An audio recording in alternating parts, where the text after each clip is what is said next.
I write this in my Red Barn studio, in a converted horse barn in Princeton, New Jersey.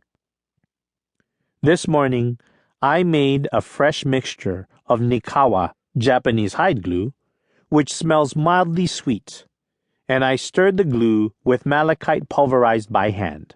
I will apply this pigment to Japanese komohada paper using a traditional Japanese painting technique called Nihonga to create semi-abstract works.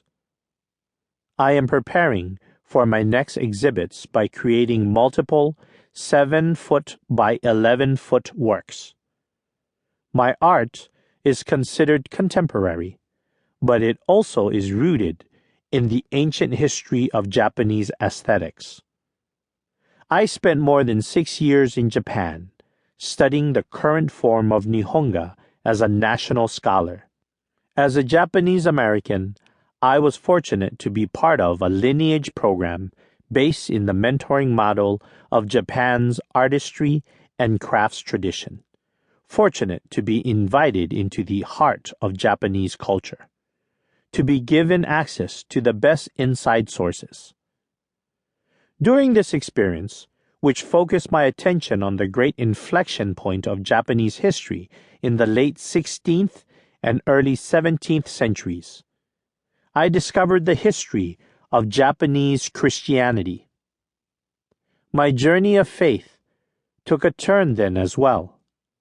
God took me to Japan, a country of my roots, to become a Christian. Thus, my aesthetic journey overlapped with my faith journey. This book reflects on both those pilgrimages through the lens of my encounter with Shusaku Endo's post-war masterpiece, Silence. The Nihonga process, which flows out of a 1,000-year refinement, overlaps as a metaphor for the journey of faith that is refining me. Malachite and azurite are strikingly beautiful in the form of rock, but to use them for Nihonga, one must pulverize them, shatter them into small prismatic pieces. They are to be layered, sometimes over 60 layers, to create a refractive surface. It is a laborious, slow process. I like to call Nihonga slow art. The layers take time to dry, and in the act of waiting, an image is revealed. Nihonga is, by nature, also a collaborative art form, a generational process of learning and working with craftsfolks who create handmade paper, delicate brushes, and woven silk. Transformative faith is collaborative too, with elements that are communal and also intergenerational. Like precious natural resources, these craft forms of Japanese art are endangered and disappearing from the world today. My art, then, is also a lament for eroding cultural forms and the fragmentation of nature and culture in Japan. The surface of my slow art is prismatic, so at first glance the malachite surface looks green.